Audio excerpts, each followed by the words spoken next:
The humid, still Mississippi night in 2012 was pierced only by the sounds of distant thunder and the hum of a quiet suburban street. David and Emily Whitaker, a young couple with everything to look forward to, left their home for a late-night drive in their silver 2008 Chevrolet Malibu. But they would never return. The clock struck 11:30 p.m., and they vanished. No signs of struggle, no wreckage, no trace. Just a haunting silence that would grip Jackson, Mississippi for the next 12 years. What happened to them? Where did they go, and why would they disappear without a word? The only thing left behind? A security camera, capturing their last moments at a local gas station. A small, mundane moment in the grand scheme of things. But in that fleeting footage, everything changed. David, standing at the counter, tired and worn from the day. Emily beside him, her fingers nervously tapping on her phone, her eyes darting toward the door. The last recorded glimpse of the Whitakers, a couple who seemed like they had their whole life ahead of them. And just like that, their trail went cold.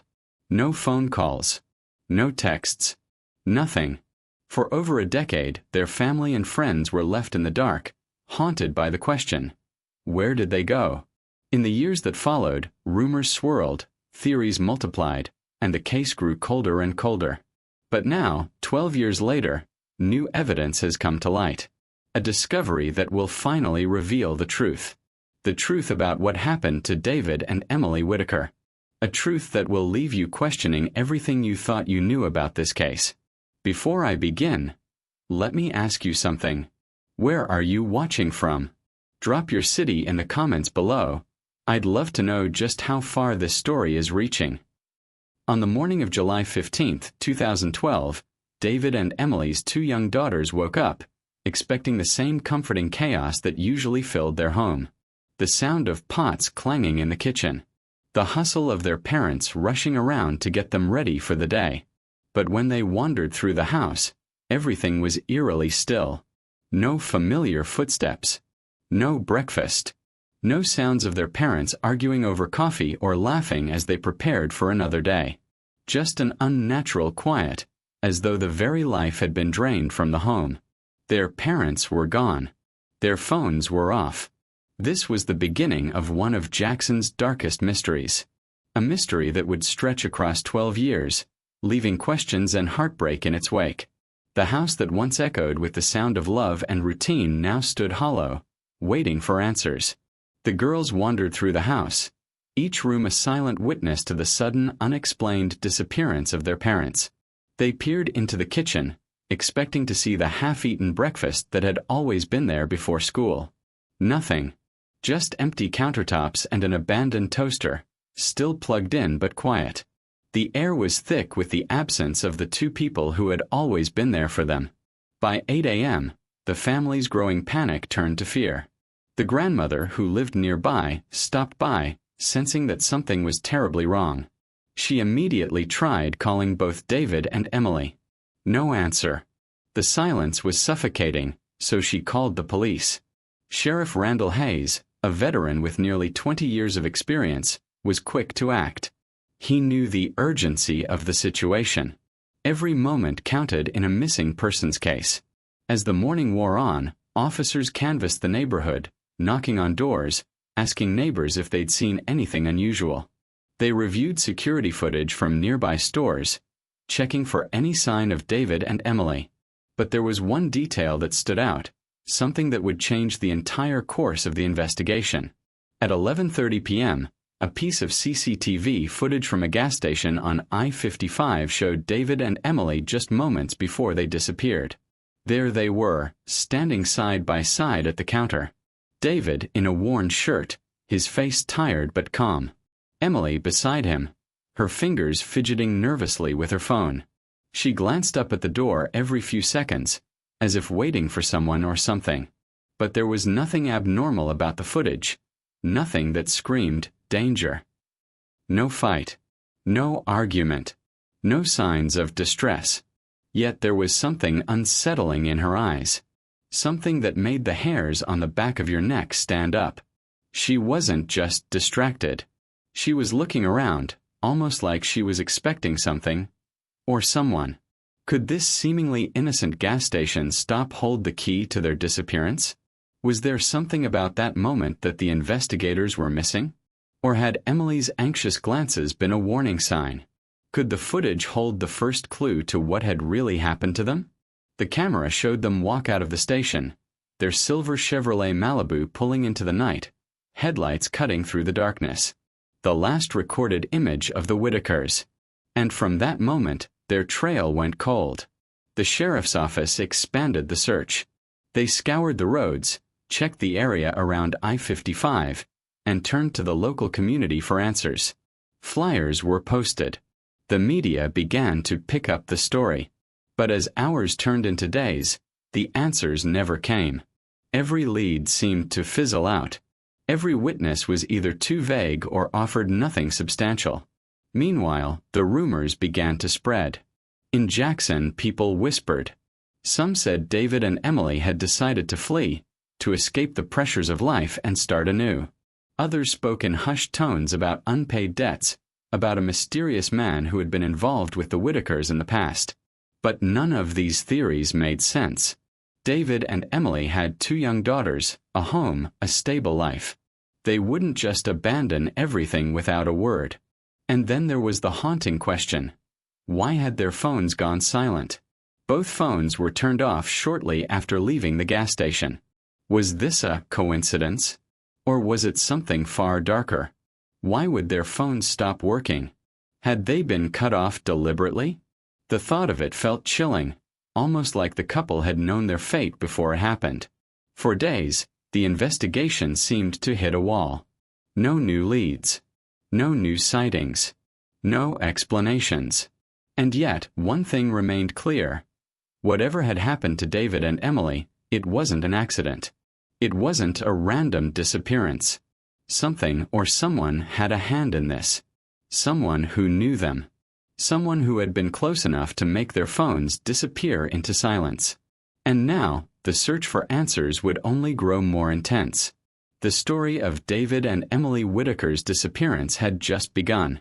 And what would unfold over the next 12 years would leave the entire community reeling, searching for the truth that seemed to slip further and further away with every passing day.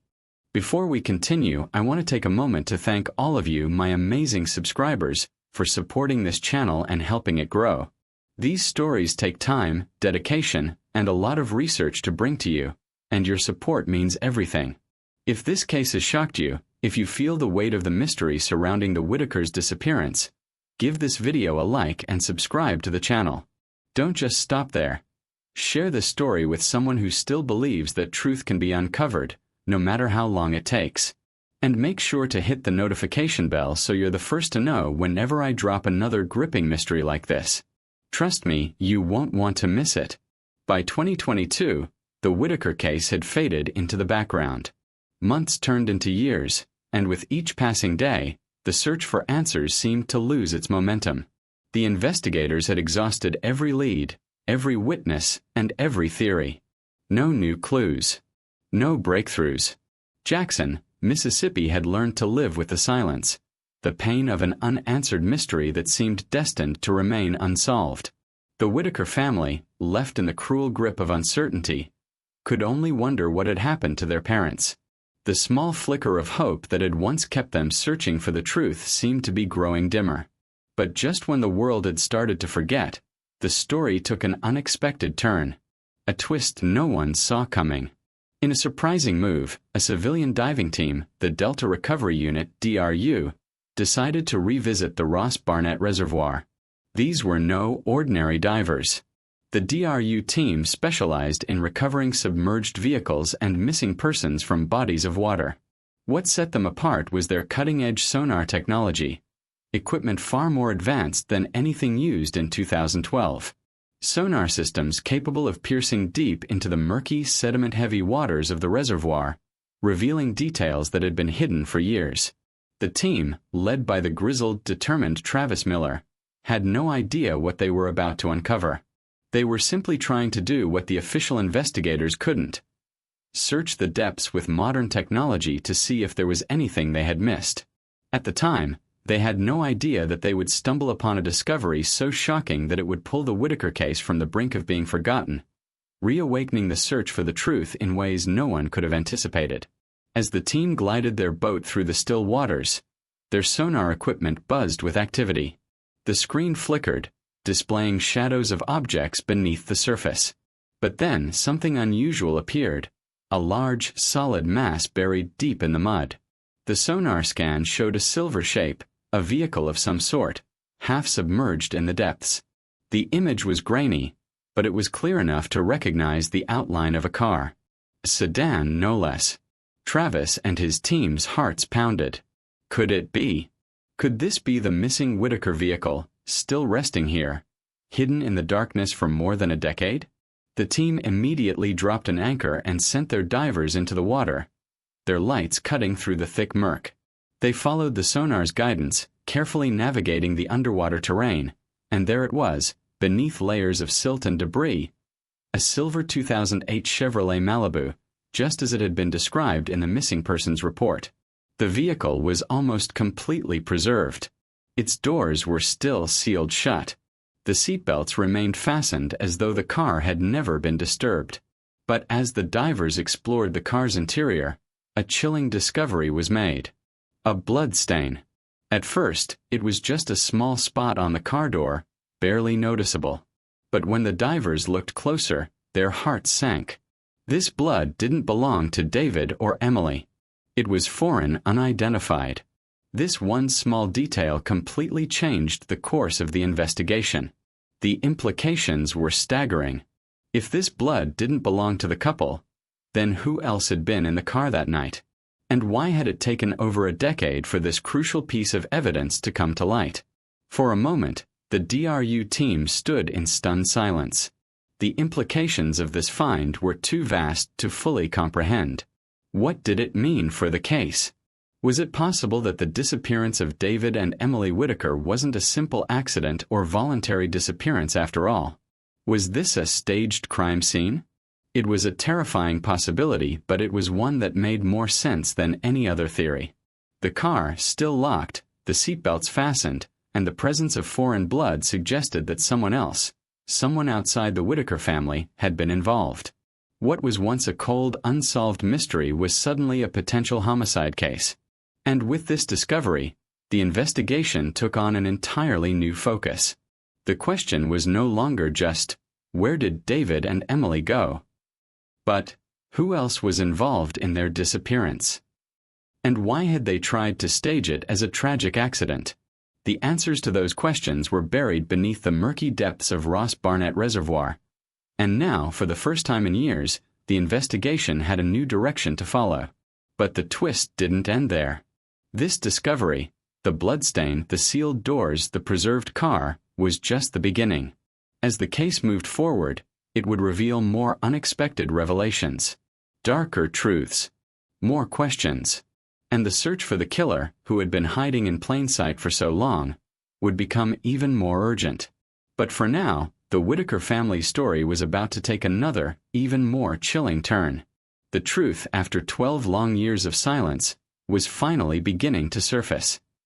Now that we know about the discovery of the car, do you think this was an accident, or is there something darker behind this whole mystery? I'm curious to hear what you all think. Drop your thoughts in the comments. And while you're at it, tell me, where are you watching from? I love connecting with you all from around the world, and I always make sure to read and reply to every single comment. As the investigation continued to unfold, the bloodstain found inside the car became the central piece of evidence. The fact that it didn't match David or Emily's DNA was the crucial break the case desperately needed. Until then, the investigation had been muddled by too many theories and too little evidence. But now they had something tangible to go on. Something that suggested David and Emily's disappearance was far from accidental. For weeks, the authorities had considered various possibilities. Had David and Emily simply fled town, leaving behind their children and their life in Jackson? Or had something more sinister occurred? Now, with the discovery of the foreign blood, the answer to that question seemed clearer. Someone else had been involved. And this wasn't just a case of a missing couple. It looked like a carefully staged murder. As the investigators circled around this new lead, the name Mark Ellison began to surface repeatedly in interviews, witness statements, and financial records. Ellison had once been close to David Whitaker, a friend from their younger days who had later become an occasional business partner. Their friendship, however, had soured in the months leading up to the disappearance, largely due to financial disputes that had put a strain on their relationship. Mark Ellison wasn't just any acquaintance.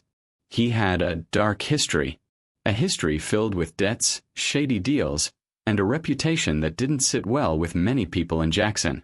Ellison had been desperate for money, and it wasn't a secret that he had been embroiled in legal and financial troubles. Could these debts have been enough to drive him to do something unspeakable? Could he have resorted to violence to solve his financial problems, targeting David and Emily to cover his tracks? It didn't take long for the investigators to start connecting the dots. David and Emily's financial situation, while stable, had been precarious in some ways. They weren't rich, but they had managed to save up enough for a comfortable life. When their debts were reviewed, it became clear that neither David nor Emily had been involved in any significant financial struggles. But Ellison, on the other hand, had been drowning in debt, bank loans, overdue bills, and unpaid debts to multiple people. His financial situation had become so dire that the idea of resorting to drastic measures began to seem all too plausible. It was at this point that the investigators realized something even darker. Mark Ellison had a motive, yes, but the deeper they dug into his background, the more sinister his connection to the Whitakers seemed. Ellison had been deeply involved in some shady business deals that had spiraled out of control. David had been trying to distance himself from Ellison, especially after a heated argument that was rumored to have taken place months before the Whitakers disappeared.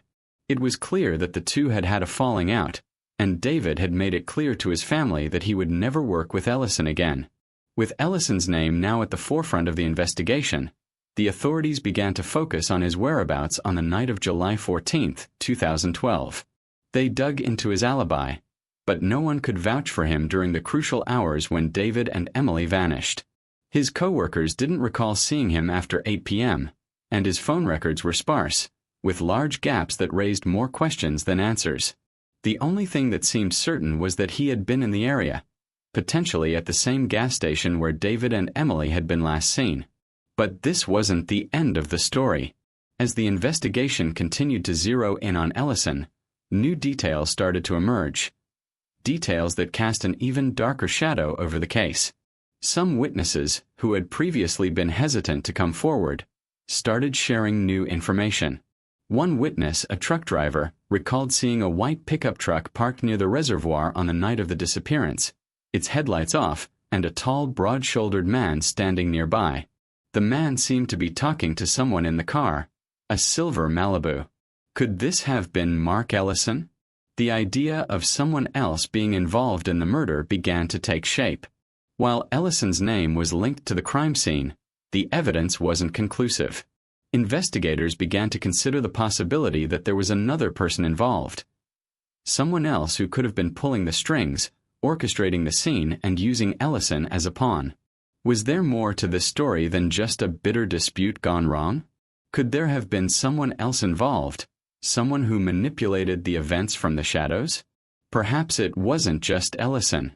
Maybe there was another person in the mix, a hidden accomplice who knew how to play the game, who could stage a perfect crime and wait for the perfect moment to make it disappear. The police were now looking at a deeper conspiracy. Ellison's involvement seemed almost too obvious. But what if it wasn't all about the money? What if someone else had been pulling the strings behind the scenes, using Ellison as a distraction or a tool in a much larger game? One thing was clear. The investigation was far from over. And the more they dug into the tangled web of debts, friendships, and secrets, the more they realized that the Whitakers' disappearance had been far more calculated than anyone had first imagined. In February of 2022, after years of unanswered questions and cold leads, Mark Ellison was finally arrested. The news rocked Jackson, Mississippi, like a thunderclap.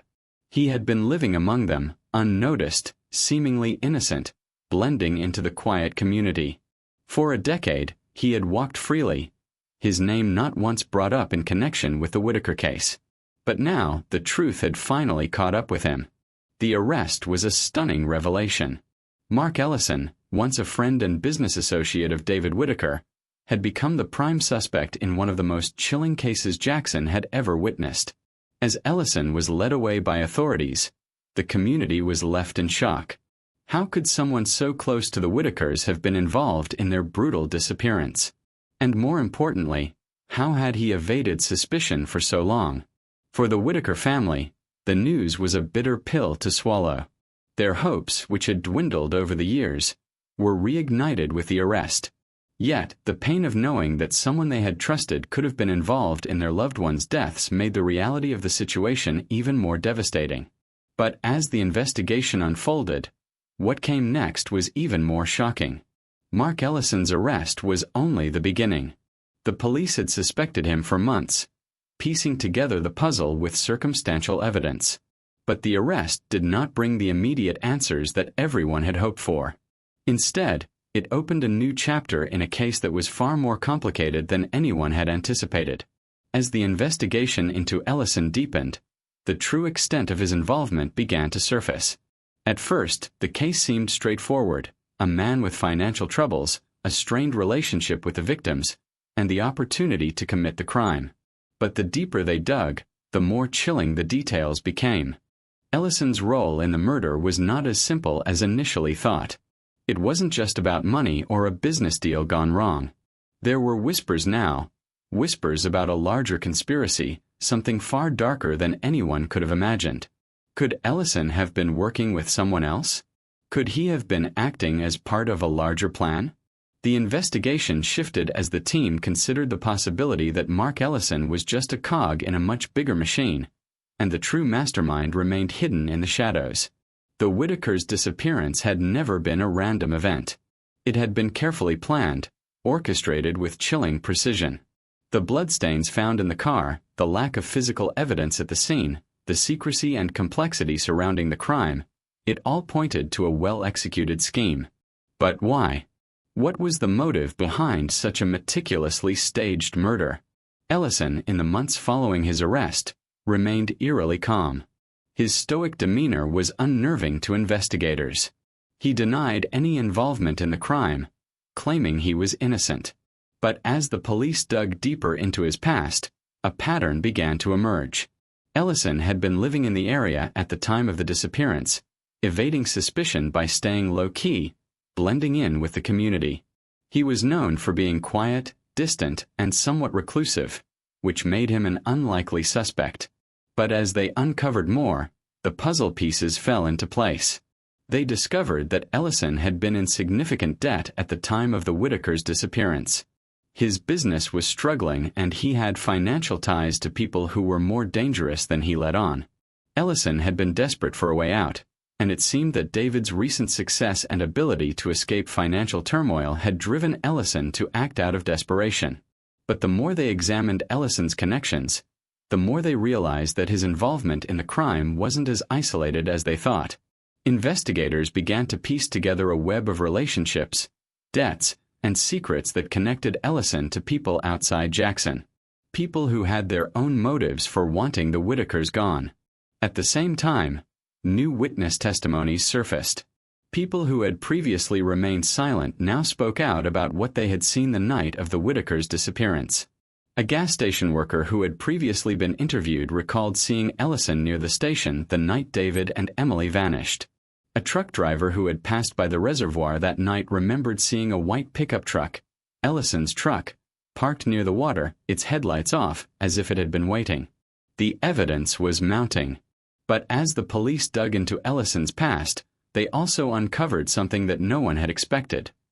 Someone else's blood in the car. The blood found on the door of the vehicle wasn't David's or Emily's. It was someone else's. This discovery shattered the theory that Ellison had acted alone. The blood was a game changer. It suggested that there had been another person involved. Someone who had played a key role in staging the scene and covering their tracks. Now, the question wasn't just about Mark Ellison. It was about the person behind him. Who was the second party involved in this horrific crime? Was there a hidden mastermind orchestrating the entire thing from the shadows? Someone who had used Ellison as a pawn in a much larger game? The more they uncovered, the more it became clear. The Whitakers' disappearance wasn't just a robbery gone wrong. It was a carefully orchestrated murder, a calculated act of violence designed to look like an accident. But why? And who else was involved in this twisted plot? As investigators closed in on Mark Ellison, they realized the truth was far more complicated than they had ever anticipated. Was this just a case of desperation and greed, or was there something even darker at play? With new leads emerging and secrets being uncovered, the investigation was far from over. And the shocking reality of who was truly behind the Whitakers' deaths was still waiting to be revealed. The trial of Mark Ellison was a spectacle that gripped Jackson, Mississippi, and the entire nation. As the court proceedings began, the atmosphere in the courtroom was thick with tension. The stakes were high, and the emotional weight of the case was impossible to ignore. For the Whitaker family, this was their moment. Finally, after 12 long years of unanswered questions, they were sitting in the same room as the man responsible for their parents' deaths. The air was thick with anticipation, the echo of every word spoken in the courtroom reverberating in their hearts. Ellison sat at the defendant's table, his face a mask of stoic indifference, but beneath the surface, the weight of the evidence began to chip away at his defenses. His lawyer, trying to maintain a semblance of hope, would try to downplay the significance of the evidence, but the truth was undeniable. The Whitakers' family members, who had spent over a decade living in grief and uncertainty, finally had the opportunity to face the man who had torn their lives apart. Anna and Grace Whitaker, now young women, stepped up to the witness stand. Their faces, still marked with the scars of growing up without their parents, spoke volumes as they took the oath. For them, this trial was more than just a quest for justice. It was an opportunity to reclaim their lost childhood, to confront the person who had stolen everything from them. Their testimony was raw, emotional, and heart-wrenching. Anna spoke first, her voice trembling but firm. Growing up without my parents was like living in a constant state of confusion. I didn't understand why they left us, why they were taken. And no one had any answers. But now, sitting here, I can say that at least we know the truth. At least we can finally have some closure. Her words hit like a hammer, and the courtroom fell silent. Every person in that room could feel the pain of her words, the loss that would never truly go away. Grace followed, her voice more fragile but no less powerful. I didn't have the chance to say goodbye. I never got to hug my mom or dad again. I spent my entire childhood wondering if they were coming back. I was so scared all the time. Now I can finally stop asking, where are they? Because I know the truth. And I hope this helps someone else, somewhere, who's been living with the same pain we did. The courtroom, filled with spectators and legal teams, was visibly moved.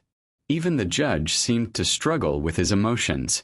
The Whitaker sisters had delivered their hearts to the world, showing a side of grief that most could never fully comprehend. This was the emotional core of the case, the truth that no amount of evidence could ever replace. The pain of losing loved ones, and the overwhelming weight of knowing that their lives had been stolen, not by fate, but by the cruel hands of a man who had betrayed them. As the Whitaker family members stepped down from the witness stand, it was time for the physical evidence to take center stage. The DNA, the bloodstains found in the car, the gas station footage, each piece of evidence built a damning case against Mark Ellison. The jury saw the full picture, the chilling evidence that showed this wasn't just a disappearance. It was a cold, calculated murder, staged to look like an accident. The seatbelts fastened, the car perfectly positioned, the blood that didn't match the victims. All of it pointed to one horrifying conclusion. But just when it seemed that the case was as clear as it could get, something happened that no one saw coming. A twist. A revelation that would shake everyone to their core. In the midst of the proceedings, Amanda's mother, the matriarch who had been robbed of her daughter, took the stand. Her testimony was something no one was prepared for. Her voice quivered as she began to speak, but the pain in her eyes spoke louder than any words could. I remember the day I got the news like it was yesterday. My daughter was gone, and I didn't know why. We searched and searched, and for years I lived in a nightmare. I thought I'd never get to see her again. I never got to say goodbye. I had no idea who could have done this, who would take her away from us.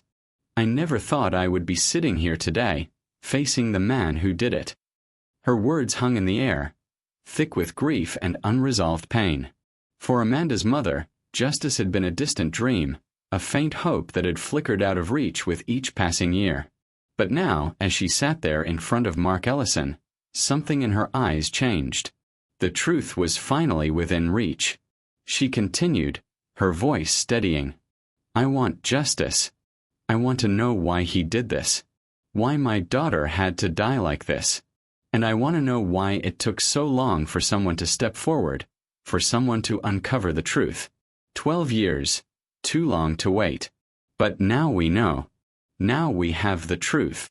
Her words pierced the courtroom. The truth was finally clear. The pain of the past 12 years had been overshadowed by the hope that justice would be done. Amanda's mother had fought for so long, and now her fight was almost over. The case was no longer just about finding the missing couple. It was about finding the man who had taken their lives, the man who had wreaked havoc on their family. It was about finally giving them the peace they deserved. But the emotional twists didn't end there. As the final pieces of the puzzle fell into place, a new layer to the case emerged. As the forensic evidence was presented, the jury saw the exact moment when Mark Ellison's role in the crime became undeniable. The blood on the door, the suspicious behavior, the financial motive, all of it pointed to one man. And as the witnesses took the stand, one by one, the weight of the evidence grew heavier. The chilling realization that Mark Ellison had staged the entire scene, had orchestrated this gruesome act to cover his tracks, began to sink in. This was no longer a question of why, but a matter of how could he. But despite the overwhelming evidence, the final twist came when Amanda's mother took the stand and delivered her heart-wrenching testimony. It was the final piece of the puzzle. Her pain, her resilience, and her unshakable determination to see justice done. As she spoke, it became clear to everyone in the room that this trial wasn't just about a brutal murder.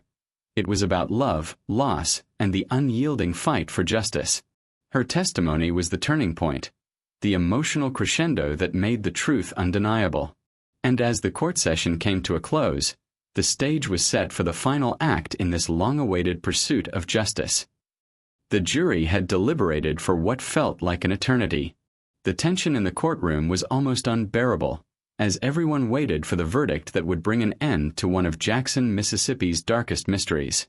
The air was thick with anticipation, and the silence in the room seemed to carry the weight of the years of uncertainty, the years of unanswered questions.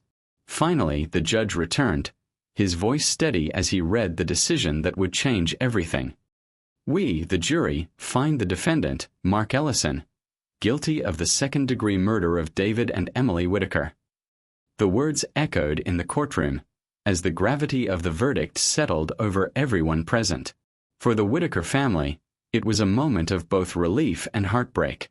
They had finally received what they had spent 12 long years desperately seeking: justice.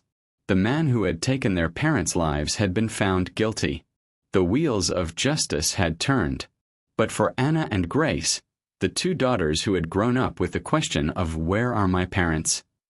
burning in their hearts, the satisfaction of justice came at an unbearable cost. The weight of the years they had lost without their mother and father, the pain of not knowing what happened to them, had left scars that would never fade. Their tear-streaked faces told the story of a childhood stolen, a family torn apart by a crime so cold and calculated that it left a community in shock. The journey to justice had been long, but it had come at a price. As the courtroom erupted in murmurs, Anna and Grace, their faces filled with both sorrow and relief, held each other tightly. It was a moment they had longed for, but one that could never fully heal the wounds that had been inflicted upon them. The truth had been revealed, and Mark Ellison would be sentenced for his crimes. But no sentence could ever return their parents to them. The pain of losing David and Emily was something that would never leave them. No amount of justice, no matter how deserved, could bring back the years of love, laughter, and memories that had been stolen from them.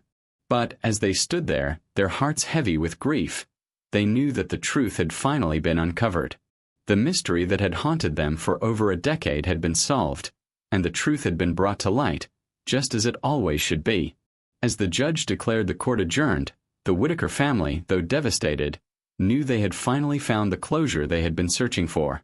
Mark Ellison, the man who had betrayed their trust, who had shattered their lives, would now face the consequences of his actions. He would never again walk free, never again be allowed to hide in the shadows. Justice had been served. But for the Whitaker family, the road to healing would be long and fraught with challenges. Their parents were gone, and no verdict could ever fill the emptiness they felt. But the truth was, the process of healing had already begun. The pain would never go away completely, but the burden of uncertainty, the weight of not knowing what had happened to their parents, had been lifted. The Whitakers could now move forward, knowing that their parents' deaths had not been in vain, that the person responsible had been held accountable, and that justice, though delayed, had ultimately been served. As the Whitakers walked out of the courtroom, the magnitude of the day's events weighed heavily on them.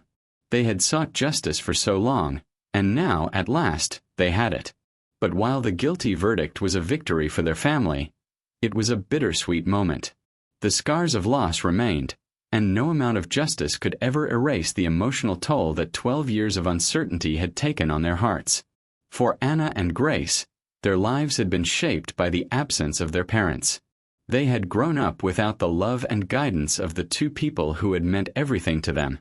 Their childhoods were marked by questions, by wondering where their parents had gone, by the ache of missing out on the memories they should have had. But now they had answers. The mystery that had haunted them for so long had been solved. The truth was finally out. Mark Ellison had been convicted, and the Whitakers could finally say goodbye to the years of wondering. But that truth, as hard as it was to accept, brought with it the undeniable fact that David and Emily would never come back. The emotional scars would take time to heal, and the journey ahead would be filled with grief, reflection, and the slow, painful process of finding peace. But there was one thing that Anna and Grace could finally hold on to. Their parents' memory, the love they had shared, would never be erased. And the truth that had been buried for so long, had come to light. Justice had been served, but the healing was just beginning. Thank you for staying with us on this emotional and intense journey through the disappearance of David and Emily Whitaker. We've unraveled so many layers together, but there's so much more to come. These stories take a lot of work to bring you the shocking truth, and your support is what keeps this channel going. So if you've been moved by this case, please give this video a like and hit that subscribe button to stay updated on all our future investigations. Share this story with someone who believes justice can never be delayed, and don't forget to ring the notification bell, so you'll be the first to hear about our next big mystery. Remember, every click helps uncover the truth that needs to be heard. Thanks again for being part of this incredible journey.